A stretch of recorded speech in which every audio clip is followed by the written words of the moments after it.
Guys, I am super excited to introduce you to Lynn Smith. Lynn may not be a stranger to you because you may recognize her from her time at NBC News, MSNBC. She's done stints on the Today Show, and her last role was with HLN, Headline News, part of the CNN family of companies. She has been someone that I have respected and admired for a long time. I loved her personality, just the way that she has this on-screen presence. It just really is something that I've loved and have tried to emulate a little bit. She has taken that experience and what she does so well, and she has bridged the gap to become an entrepreneur. She runs Ryland Media now, and she helps people like me figure out what it takes to get on camera and then how to be confident there and how to present yourself in the best possible light, whether you're being interviewed in the media, you're on a Zoom call, how you are prepared and how you show up as your authentic self and you deliver the message that you really need to deliver. She is just an inspiration. I've been following her on social media, just absolutely adore her. And I took a big chance, stepped outside of my comfort zone to go to this, rock star and say, hey, would you come to my little show, the Ripple Effect podcast? And she was so gracious and so kind. And she said, absolutely. And I'm so thrilled she is here. I'm excited for you guys to meet her. So let's get started.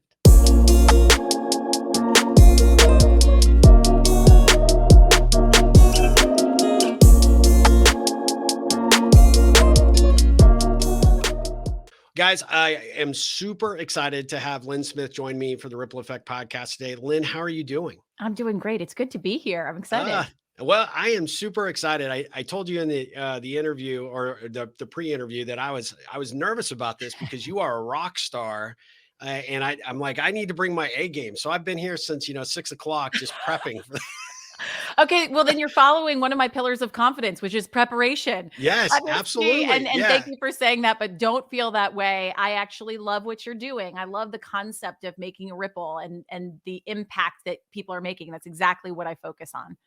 Thank you so much. I appreciate that. And it's actually what sort of allowed me to kind of swing for the fences and ask you onto the podcast because I see what you're doing out there on social media every day, not necessarily just pitching what you're doing professionally now, but at the end of the day, you're really trying to make a difference for people. You're trying to help them find that connection to their authentic self and come across on video, whether that be for a media appearance, whether it's on a Zoom meeting, it's showing up and being really confident in who they are and the message that they have. And I think, you've inspired me and I've shared your content with a number of people that I know are just like, oh, I'm so grateful that you did that. So you are doing, your level best to create some really positive ripples out there. So that means so much to me. Thank you. Yeah, of course. Well, so what I like to do with this show is, and we'll talk about the ripple effect and some of that a little bit later, but really at the end of the day, I want my audience to get to know you. Although, as I said in my introduction, they probably recognize you, right? But they're going to be curious about what you're doing. But before we dive into what you're doing with your current media company, let's give the audience a little sense of your origin story. Kind of who is Lynn Smith? Where'd you come from? Kind of how did you get into what you're doing? Not only through the media, but what you're doing now. Yeah, I actually started as an NBC page. You know what those NBC pages are? Yeah. I started as a page. I was seating people at the Tonight Show and giving tours of NBC studios in Burbank, and moved on to being an executive assistant and really learned from the best of the best within NBC. And that pivoted to a career at the Today Show as an associate producer, then producer. Yeah. When they said, hey, have you ever thought about being on camera? Because they were putting me in some of the pieces. Yeah. And I was like, yeah, I just didn't want to jump from all those really small markets over a long period of time. So I went to Hartford, Connecticut, and I was told by a news director that I would never make it because he put me on a I know he put me on a teleprompter, which I will say, pro tip, do not use a teleprompter. It is a very specific skill. It's so hard to make it look like you are not reading, and it takes years to master it. So just take that off of your plate. And then that's incredible. I had no idea. Yeah. So I had a news director say, you're not going to make it in a top 10 market within 10 years. And 2 years later, I was anchoring in New York City at WNBC. And that led to a national jump to Early Today at 4 o'clock in the morning. So if you are a farmer or a nursing mother, you watched it. Or entrepreneur. Hey, I was up. I saw you back then. Yeah. Did you? Okay. Yes. Yeah. And then I was an overnight anchor for MSNBC, and that led to CNN headline news in Yeah. Atlanta for 8 years when I decided I wanted to make a switch. Well, so you started as a page. Was that because you had an interest in moving towards media, or was that just kind of a first job out of college, or was it something you were doing while going to school, or what I led you always there? I always wanted to work at NBC in particular. My kindergarten report card said, "Lynn asks too many questions," which is so poetic now. Yep. And Rick Ledwin, who was the late night programming exec at NBC, he's responsible for putting Seinfeld on the air. Yeah. He is an alum of my university, and he came to speak. And I walked up to him with my resume after his presentation, and I said, "It's my dream to work at NBC." And I handed him my resume, and he passed it along to the page program, and that's how I got it. And when we talk about ripples, my Yeah. goodness, one person doing an act of kindness for someone that they don't even know. We didn't have any, friend of a friend or dad helped open up a door. Yeah. It was one person that completely transformed my life just by passing on a resume.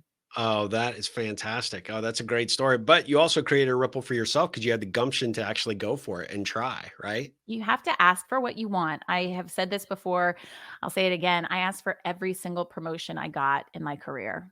I asked for it. Yep. And you're not going to grow unless you say what you want. And that was That's the right. key for me to grow. That's awesome. So if NBC was sort of the dream and then you kind of made the switch to, headline news and CNN, as a company, uh, that had to be a big risk, right? For you. So, what brought that about? I had never been anywhere but NBC for 12 years into my career. And I was in between contracts. I was doing the overnight shift and I just could not continue those early hours. So I Yeah. was in between contracts, and in New York City, that's terrifying. Yeah. And I auditioned at Pix, a local station in New York, for the 10 p.m. show. And I didn't get it. Actually, Tamsin Fidel, Yep. who I had on my LinkedIn Live, she's the one that got it. And I knew she was the one who deserved it more. Yeah. So I was happy for her, but I was obviously, freaking out. But they offered me the 5 a.m. show. And I said, the whole reason I did this is because I need to be able to have some semblance of a life and not be Yeah. going in Yeah. the middle of the night. So I turned that down, and then I got a call from Headline News maybe a month later, and they said, "Hey, we've got a 3-month freelance gig in Atlanta. Do you want to come down?" And I was like, "Yeah, I mean, I was like Why single not? in New York City. Why Yep. not?" I subletted my apartment. I go down there, and then they were like, "What do you think about staying for a year?" And I was like, I I think I can do this. This is a nice lifestyle. I can actually have a second bedroom in my apartment and not like have the kitchen right next door to me. Yeah. And I stayed for a year, and my best friend from college was there, and she ended up setting me up with my husband. And so the rest was history. And so sometimes your biggest disappointments can lead exactly where you want to go. Well, I mean, just look at all the ripples there. I mean, just, Mhm. I mean, that takes a lot of gumption to say, nah, I think I'm going to pass on this, right? I'm going to wait and see if something else opens up, and it does. Yeah. And it's kind of amazing when you're pretty clear about what you want out of life or you want out of your career path. I mean, it does evolve the way that it should, right? It kind of just always works out. I talk about it as choosing yourself. When you Yes. choose yourself, and what is in line with your values and the Yep. impact that you want to make, good things happen. Yeah, absolutely. Well, not to deviate too much, but I have just absolutely totally loved the videos that you've done talking about being a working mom and dealing with, your two kids are awesome. I mean, they should have their own show. It's They're a handful. Yeah. And this is why I put it on social media, because I was like, everyone's like, "Oh my gosh, you have so together and your yeah. family's so perfect." I was like, have you met my two boys? Yeah. They're like Hold on, wild let's reverse the animals. camera, right? I mean, they're the best ever. I love them so much, but it's a circus over here. And then I decided to throw a puppy into the mix because why not? Oh yeah. I mean, why? I mean, as if life's not stressful That's enough, right. right? Yeah. Exactly. The one of your videos where they were in the sink. And I I turned away literally for 2 seconds, and I look back and I'm like, "How did your uh brother get in the sink? And yeah. how did you?" And he's spraying him with, like, boiling hot water. I was like, "Guys, guys, You're gonna stop." scald him. Brothers. That's awesome. Well, I've totally enjoyed it, and it really one of the things that I like, and I've actually shared this with a few entrepreneurs, is what you are doing is you're actually showing both sides of the coin, right? Because there are a lot of folks out there, as you know, that are whether they consider themselves influencers or content creators. I mean, they want to pipe up this like, hey, this is it. This is this perfect world. And the reality is, as entrepreneurs, it's rarely perfect. I also feel it's very important to share our failures and to Yes. share our disappointments and to share the things that are difficult because those are the things that make us who we are. I Yep. share in my book, Confidence Quotient, my most embarrassing moment. And most of us would want to never have anybody know that this happened, Yeah. but having that happen to me is what led me to being a successful keynote speaker. And it Yep. was a fall on my face flat failure in a keynote. And because of that, I was able to overcome so much. And so if we aren't transparent about that, then we're not really growing, I don't feel That's like. exactly right. Well, can you share a little bit about what that failure was, and And then are sort you of what the ready? lesson was that you took away from it? Goodness, I will because I share it in my book and it's cringeworthy. I was asked to speak to a group of 50 C-suite women Yeah. and I was presenting my program, which is now Unleash Your Edge. At the Yeah. time, it was Unleashing You, How to Shine on Paper, on Camera, and in the Room, which the irony is not lost on me that as I began to present, I basically like my mouth turned to cotton, my voice started shaking, and I was like, "What's happening? What's happening?" And I literally had to stop myself and say, "I'm so sorry, you guys. I'm failing at this. I'm so sorry." And they're Wow. like, "No, you're fine. You're fine." I was like, "That's what you say to someone when they're not doing fine." And I stopped myself Yeah. and I did what I now coach people to do, which is pivot. Yeah. Pivoted. I turned it around. I had a whole PowerPoint presentation and I threw it out the window and I looked at everyone and I said, "Why don't well, let's just open it up to Q&A because I can do Q&A." Yeah. And they started asking questions and I recovered a bit, but I was still in my own head Sure. of how bad that was. And I had women come up to me afterwards and they said, "You were the inspiration that you didn't intend to be because you fell on your face and you could have made it worse, but you just recovered as best Yeah. as you could, and you just Yeah. admitted, 'I just failed,' Yeah. and that's okay." Yeah. And Happens. it started a new mindset shift for me, which failure is now exciting to me Yeah. because it means that there's a success waiting in the wings. I love that. I And it love that. has. The next time I got on stage after getting a keynote coach and going through the preparation process, Yeah. I I felt fantastic overcoming that, and I Yeah. share it now with audiences that I had that happen because it's Well, important for people to it's know. important. Yeah. I mean, that was a big experience for you to be able to really launch yourself forward, right? And there's a lot of people that will take that failure and be like, "Oh, that wasn't for me. I'm out." And it really tests your metal, and I think that it's important to embrace it. And I also think, to your point, you want to share those because it humanizes that process. I mean, it would be easy for everybody to look at you as sort of the rock star that you are and be like, "Oh, there's no way." But when you hear it, it's like, well, oh, if Lynn could overcome that, and Lynn ran through, the same, concerns that maybe I had in my last talk or whatever, and she learned from it and moved on. I mean, how valuable and grateful is that, And for that also it's experience? important for people to know I'm a confident person in progress. Yeah. I have to implement the strategies I teach people in order to overcome things myself. So if Yeah. you were listening to me and you were asking me to coach you and you thought I was all put together, it would be intimidating and you Yeah. wouldn't really be able to live up to this unrealistic expectation. So Yep. it's just not true. Yeah. It works for me and I have to put it in place myself. Yeah. I tell people this all the time. I wrote this book to help people connect and build better relationships. And, people kind of default. So it's a networking book. And I'm like, no, well, yeah, maybe. I don't know. Right. The word Mhm. networking to me has always had sort of a kind of a dirty connotation to it. Yes. And it's not my favorite thing to do in the world. Right. Connecting with individuals, figuring out who they are at their core, connecting at a level that makes that experience memorable is really key, but it's not my natural state either, right? So I'm introverted and shy. For me to even 10 years ago, probably get on camera with you and be like, hell no, I'm not doing that. I mean, But how I would, awesome is it that you can now 10 years later say that this is what you're doing? yeah, That's what's so exciting about overcoming exactly. those things. Well, and like you said, it's always a work in progress, right? You're always constantly learning, evolving. You never really hit that level of completion, right? You're always looking for ways to make yourself better and do a better job in whatever it is that you're doing. So true.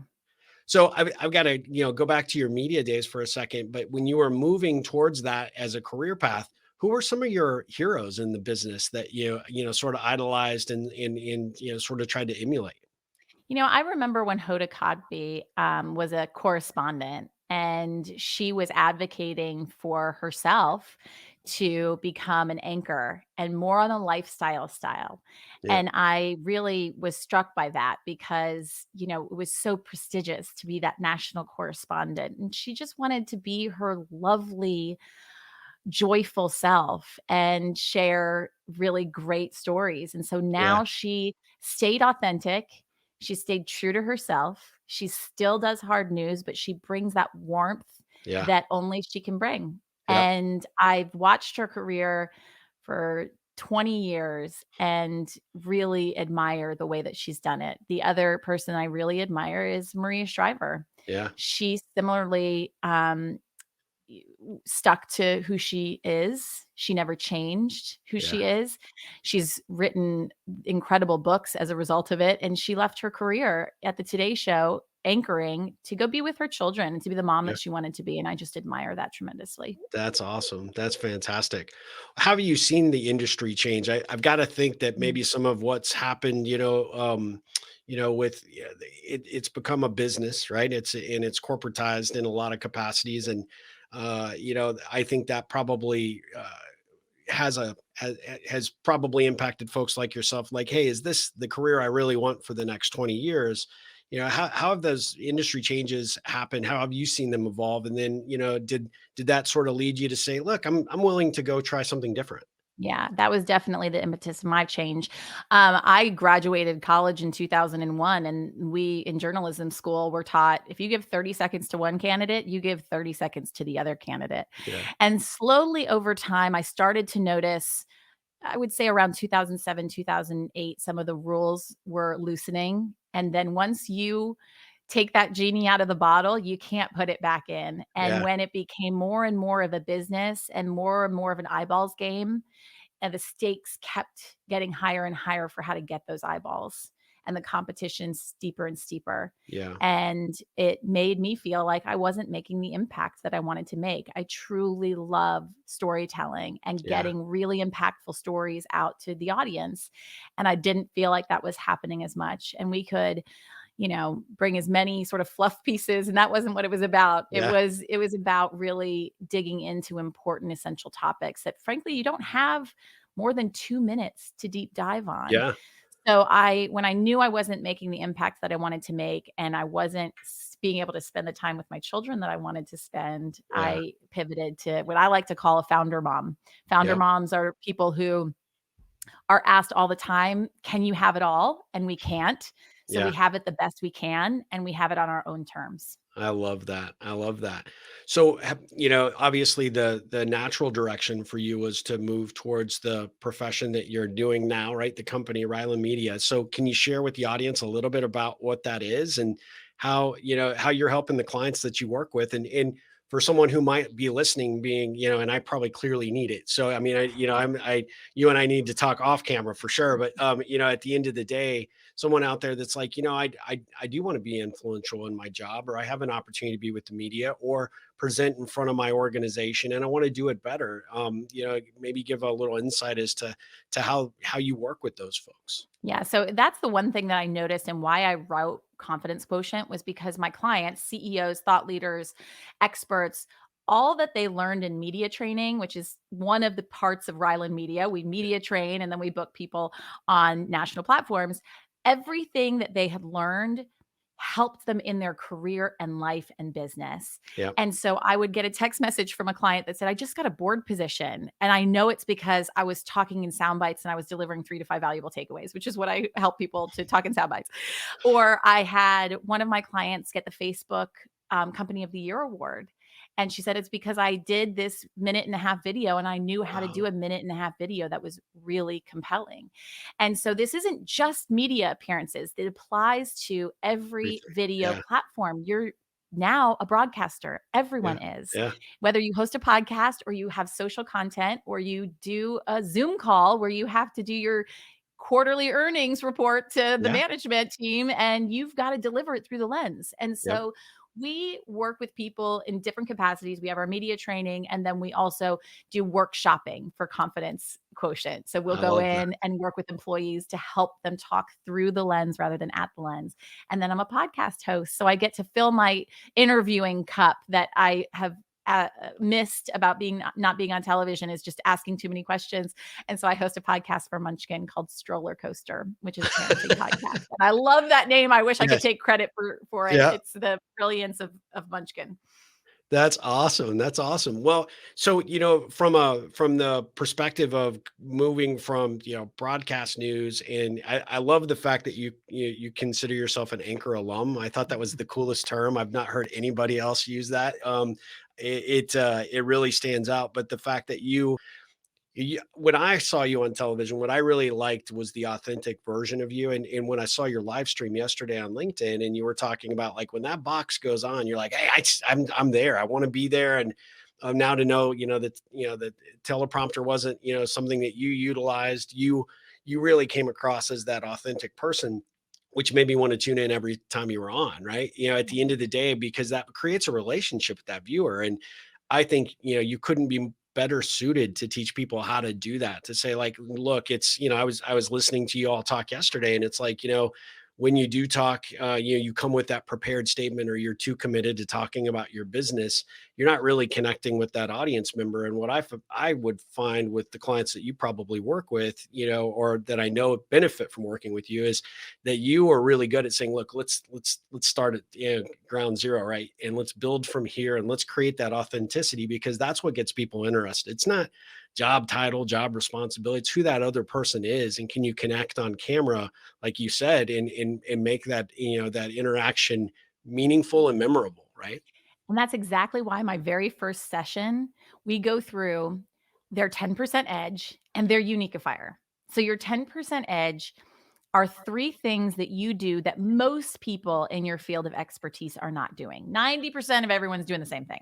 Yep. 10% edge, 3 things that you're doing. And then the one thing that only you have done, are doing, or have done, and that's your uniqueifier. And we work to weave those into appearances. I work with a lot of doctors, Yeah. actually, and they're oncologists. And so they're very serious. And once Yep. I'm digging into their uniqueifier, they have such brilliant stories of, like, the senior year teacher that impacted them. And that's why they went into this particular field, or, the reason that they sit across from a patient and how they talk to them and how they connect to them is their why. And so we incorporate that when they're answering a question in the media of, is this study really promising? Yeah. First thing out of your mouth is why we care, and put that in Yeah. headline form. Every second counts. I want to say it's promising. I Yeah. just think that we need to dig more into the whatever it is that the Yeah. takeaway is.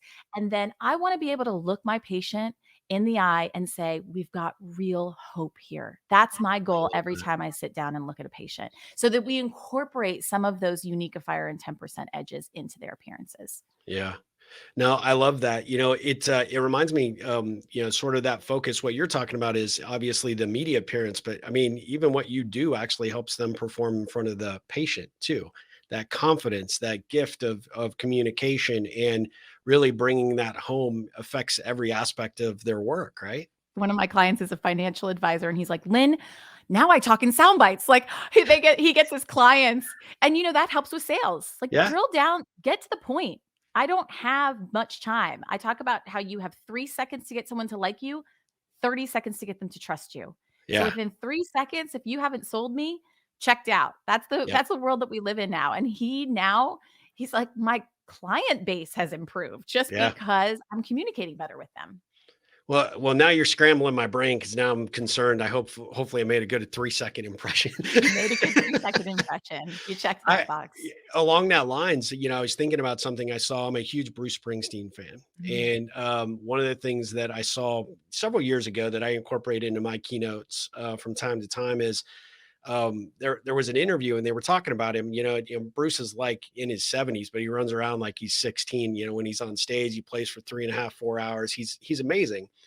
And they were like, oh, the person that was interviewing him clearly a fanboy, you could tell. And it was like, oh my God, it's got to be so amazing that you walk out and everybody's like, Bruce, it's got to be, so incredible to be out front and center of the E Street Band. And he says, I walk out on stage and I don't hear any of that. He's like, what? He's kind of looking at it like, well, I mean, he's old. Maybe he doesn't hear it, whatever.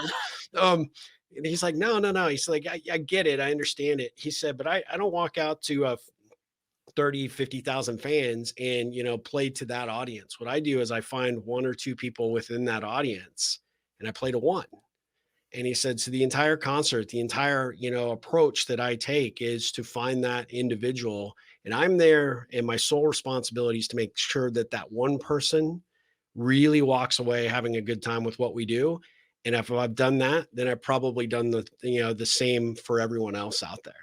And I thought that was such a great, encapsulation. And it really does, as keynote speakers, right? We remember that, you want to play for the audience, but you're really playing for the audience of one. If you can make one impact, you've created a positive ripple that really makes a difference. I absolutely love that story, and it makes me wanna get Bruce Springsteen tickets and, like, get a front row and be like, "Pick me! Okay. Pick me!" You could be the new Courtney Cox, that would be so awesome.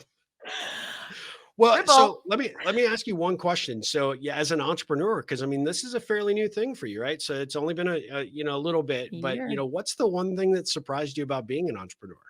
I'm married to an entrepreneur, so I had Okay. a very good expectation of the ups and downs of building a business. I've watched him build his business for the last 7 years, and I'm so incredibly proud of him, and so he inspired me that if I believed in myself the way he believed in me, that I'd be able to do that, and Yeah. so, when I launched the business, I really came to it with the expectation of the wild ride that it has been, Yeah. and that the ups and downs have been actually the best part about it. If you could ask me right now if I could fast forward 5 years to, take my six-figure business into an eight-figure business, I would be like, "I don't wanna fast forward through it." Yeah. Because, as an entrepreneur, this is such an amazing ride. We get to Yep. meet such incredible people. I've met the greatest of individuals in entrepreneurs, and I get to learn in ways that I've never been able to learn Yeah. because I'm in experiences I've never known, and I'm doing it for myself, and I that's what love it. feels so fulfilling. Being an entrepreneur is so hard, but it's so worth it because 'cause you're doing it for yourself and on your own terms. Absolutely. So what's maybe one key takeaway from, this, past year or so of entrepreneurship that really stands out to you is like, oh, well, I didn't expect that, but wow, I'm glad Mhm. I went through it or I learned it. Investing yourself or in your money back into yourself and your business and Yeah, doing it in a really wise way. It's essential. And at times it can feel very overwhelming in how to do it, right? It feels like there's a coach for everything and sure. everyone's got a great sales pitch. And I'm like, I need you. Yeah. I need you. Yes, of course I need you. And before you know it, you're just hiring left and right. And at the same time, you really need to do your due diligence in who you're hiring and where Yeah, you're investing those dollars because it's essential, but it can be very dangerous if you do too much of it. absolutely. So for the media company, what's the ideal client for you? So, my ideal client is that CEO, thought leader, expert who knows that they have their entire field dominated. They know that they're making a positive impact. They just don't know how to get it onto a bigger platform. Yeah, They just, I had a client yesterday that just came aboard and they were like, we want to be the person people think of when this topic comes up. We want to be the one that they're like, I got to call them. yeah, And that's for the media training side. And then for the confidence building side, it's really the motivated professional. And I often am gravitated to the motivated working mom because you will not find anyone that works harder, that yeah. is more efficient, that is Agreed. more passionate than the working mom because they are giving away time that they could be spending with their children for the work that they're doing and they want to be making the best impact as possible. I love that. I love that. So, the approach that you take is not only working with the individuals though, but you also work with their companies and their teams as well, because I think that confidence, it's important from the leadership perspective, but as a leader, you also want your team to come across as confident, leaders within their own domains within the business. So do you maybe talk about the team experience as well? Yeah, I kind of describe it as having a part of my brain in the business because of this 15 years inside media and understanding what makes a headline, Yeah. understanding what makes a good story, understanding how to deliver it in a clear and concise way. So I'll come in on the consulting side to corporations, small and large, where I am basically an arm of marketing and PR, where they'll Mm, say, okay, we've got this great idea. Can we pick your brain on how to most effectively deliver this? Where, how?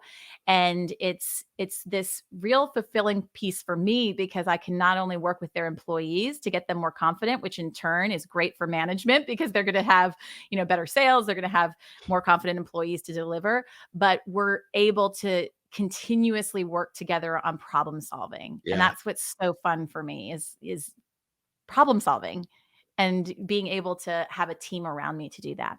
I love that. So you're coming in and advising at that level. They're coming back and executing on it, and then you're saying, "Hey, what can we do to to level up that next whatever it might be, or whether it's a product launch or performance, getting the word out, building that." I think a lot of I work with a lot of startup entrepreneurs, and the some of the like you said, and I do a lot of coaching as well. In helping them sort of find their how to bring that genius to the surface, Mhm. right, at the end of the Mhm. day. But at the end of what I find is that a lot of them are taking advice and guidance. Well, isn't that what my PR people are doing? Should I go hire a PR firm? They're the ones taking care of it. And what I've at least perceived through the content you put out there is that you are the best PR person as the CEO or leader or organization manager or leader within the company. And really the best PR that you could generate is the stuff that you're generating on your own, right? In some capacity. But you have to know how to talk about it. You have to know how to be prepared for it. So could you talk about that a little bit? I can't tell you how many pitches as a news anchor I've gotten, and I use them in my trainings now that have, I would say, hundreds a day that we get that are just copy and paste Yeah. press releases that I would never. Tamsin talked about this on my Yeah, LinkedIn she Live as did. Yeah. well. We get, and right now I have 73,546 unread emails in my inbox.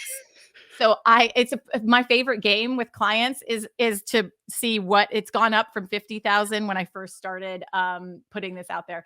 So understanding what makes a perfect pitch Yep. is essential. We have a pitch template that we work with, and it's getting a news peg.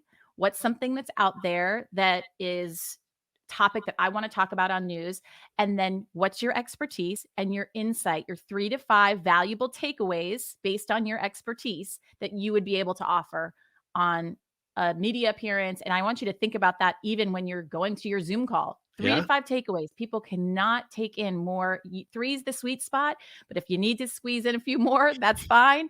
But do not try and over deliver. One of my Yeah. pillars of confidence is purpose. Yeah. People over deliver on what they think their purpose is. Yeah. If you're in a media appearance, a 35 to 45-second soundbite is all we need. Let's scratch the surface of this and get right to it. Just give me something really meaty. Yeah. Oh, that's really, really good.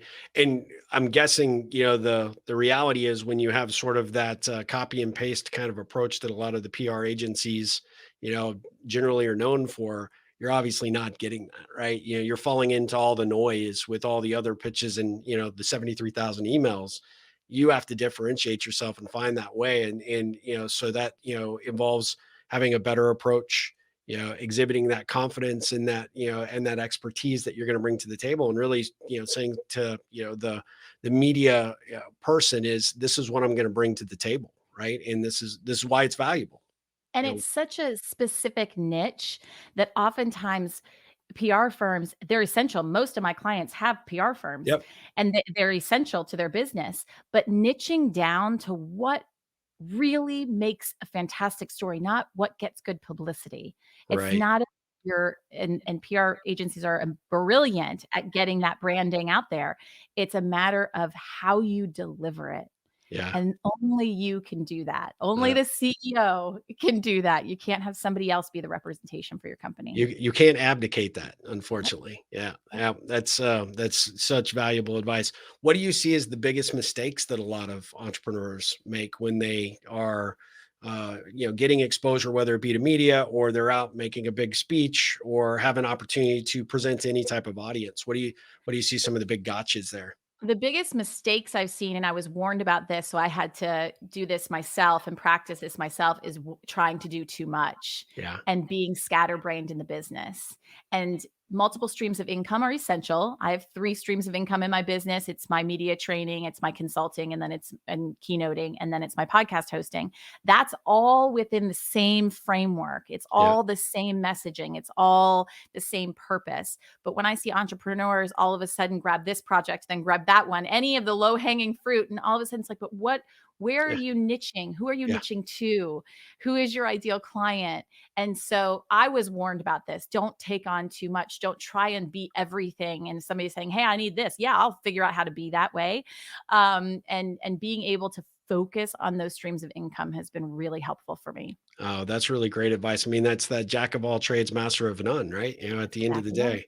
I love that. So, what advice would you give someone like me who's introverted and shy and like really self-conscious about being on camera? What advice would you give to try and overcome that? So Obviously, take your training and go through the program. I got that for sure, and I think you sold me for sure. But I know there's a number of people that follow this podcast that sort of fall into that bucket, that they're super confident, they love what they do. However, when the light goes on, now it's like, oh my gosh, deer in headlights kind of yeah. perspective, right? Yep. So my first thing would be a question. What is it that scares you about it? Oh, all right. Don't ask me. I don't want to have to. That's No. the Well, hot spot. I think actually probably for a lot of people in all honesty, it's probably like not coming across sounding authoritative or smart, right? At the end of the day.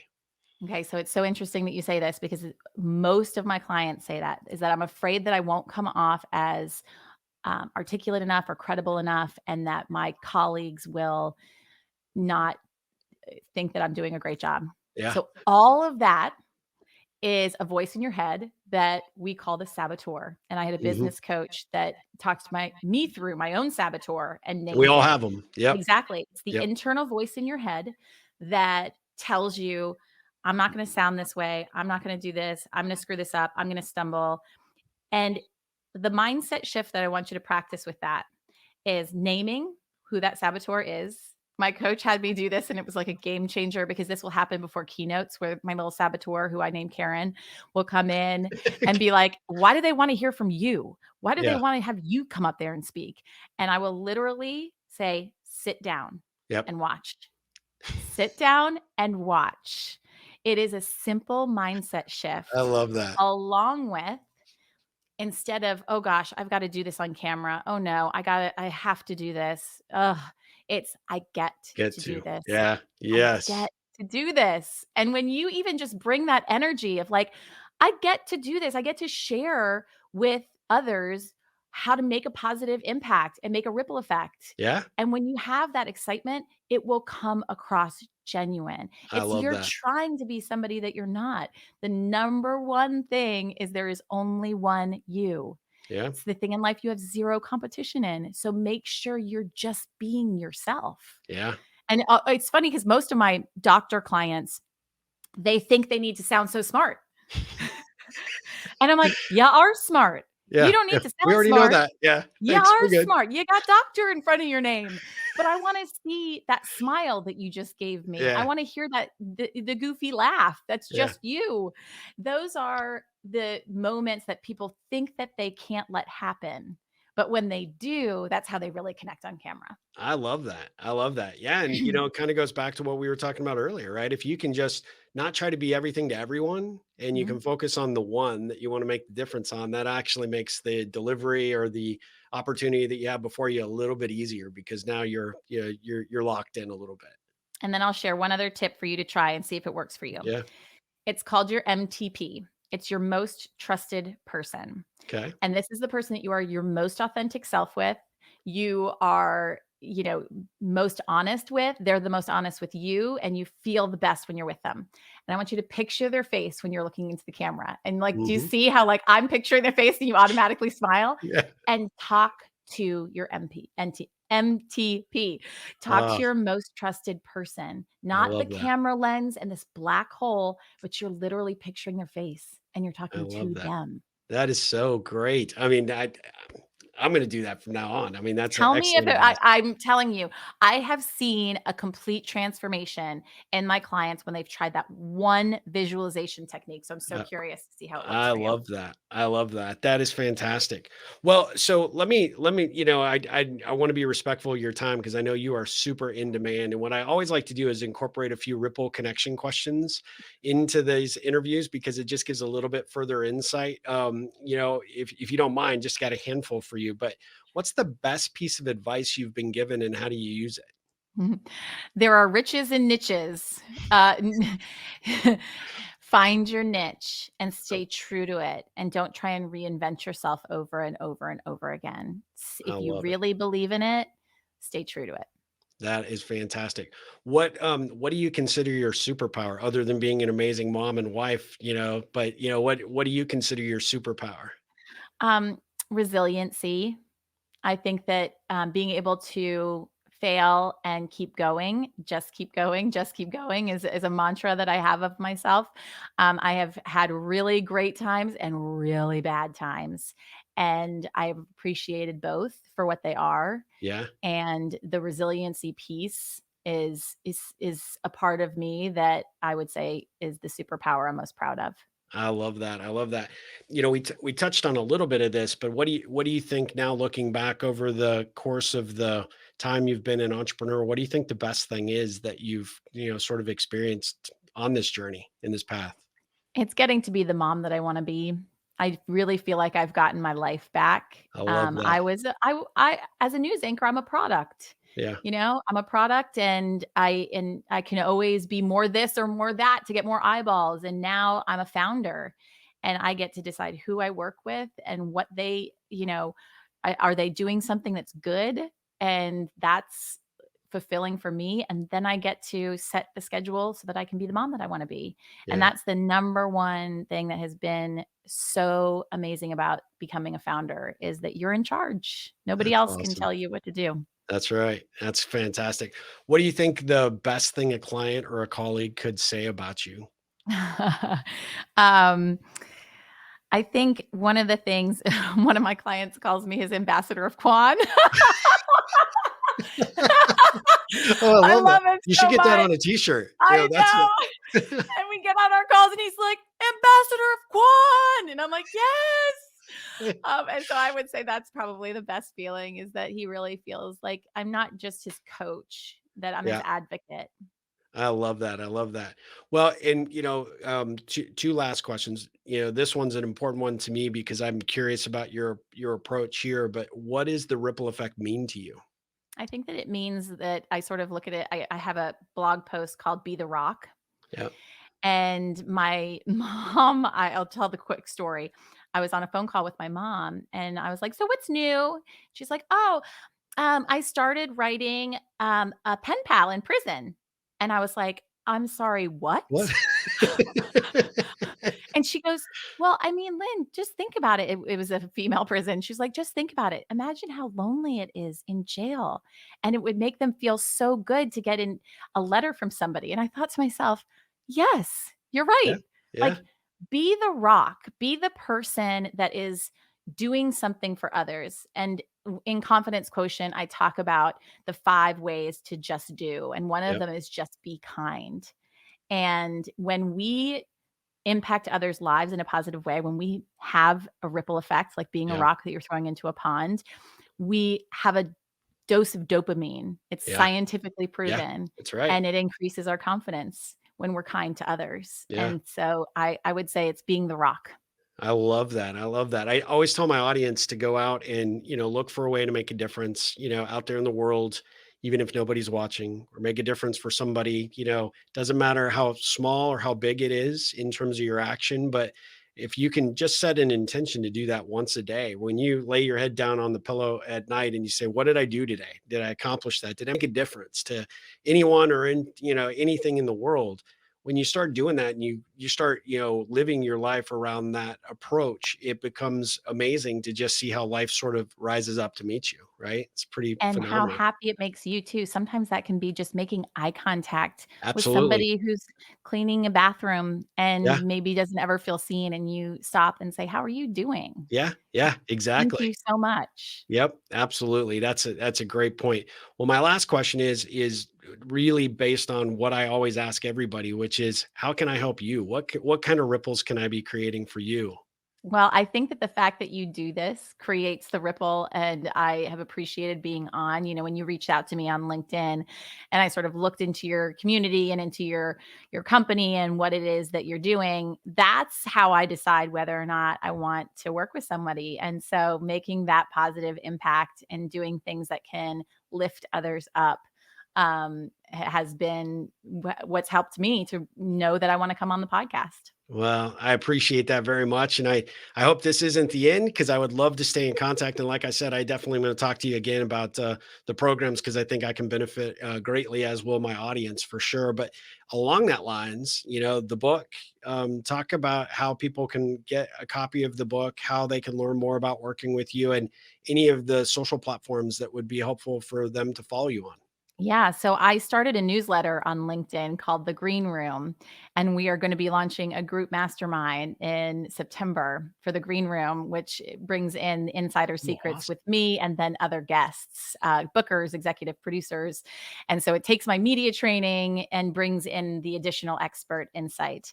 And so you can go to lynnsmithtv.com, and that's where you can apply. It's just a book a free call, and we decide whether or not it's a good fit. And then you can go to my courses, which is Crush It on TV and Crush It on Video. And then Confidence Quotient is there in courses as well. It's an ebook. I love it. Fantastic. And your social And handles? I am at Lynn Smith TV across the board. Okay, yeah, I even noticed you're putting in today's newsletter, right? Hey, did you know that I'm on TikTok and I'm putting out great, content for CEOs and executives? I am a TikTok newbie, and I wish I could say that I have tips for that, and I don't. And that's why I hired a social media person to do that for me. Just to be totally honest, we don't have to be good at everything. We No, you don't have don't. to But be good at it's everything. really interesting because my boys are 19 and about to be 23, and Aw. they're like, "Dad, why are you on TikTok?" And I'm like, "I don't know. It's like that's what everybody's doing. I'm not there to dance, I promise you." But it has been amazing how many people I have interacted with. They're like, aside from all the dancing videos and all the fun content that's out there, there are people there that are kind of looking for that little bit of inspiration, that little nudge in the right direction. So That's right. I followed you, so I've already watched several of your TikTok Thank videos. They're you. awesome. So Thank you so just much. like your Instagram stories. I mean, you're hilarious. I mean, if this media Is thing it doesn't work out, hilarious or a hot mess? yeah, no, I think it's hilarious for sure. I would just say if this media thing doesn't work out, you definitely need to go into stand up comedy. Did you see the one where, I have really green eyes and I'm staring into my son's eyes and he's like staring into mine and I'm thinking we're having this beautiful moment. And then he goes, "Mom, why do your eyes look like monsters?" Because monsters have green eyes. And I was like, "Ah, Thanks, here I appreciate was that. thinking I was having a good parenting moment, and you Yeah, just yeah. reminded me, yep, I'm just a Right. monster." You definitely just need to download that, keep that for future reference, and hey, let me just Totally. remind you. If we're not laughing at parenting, we're crying. So let's That's just talk exactly about right. it. Yeah, absolutely. Well, Lynn, it has been an absolute joy to have you on. I greatly Thank appreciate you you. joining the Ripple Effect podcast. If there's anything I can ever do to create any kind of positive ripple for you in any way, I'm happy to do it. Sign me up. I'm a huge fan, and I'm just so grateful we had this time together. Thank you. Keep doing what you're doing. It was good to be Thank you here. so much. Guys, we'll be back again with another episode of the Ripple Effect podcast. Until then, be sure you go and check out everything that Lynn is offering because she is amazing. And trust me, you'll fall in love with her. She's so great. And, until next time, you guys go out there, make a difference in the world and make a difference in someone's life. You'll end up making a difference in your own. As always, ripple on.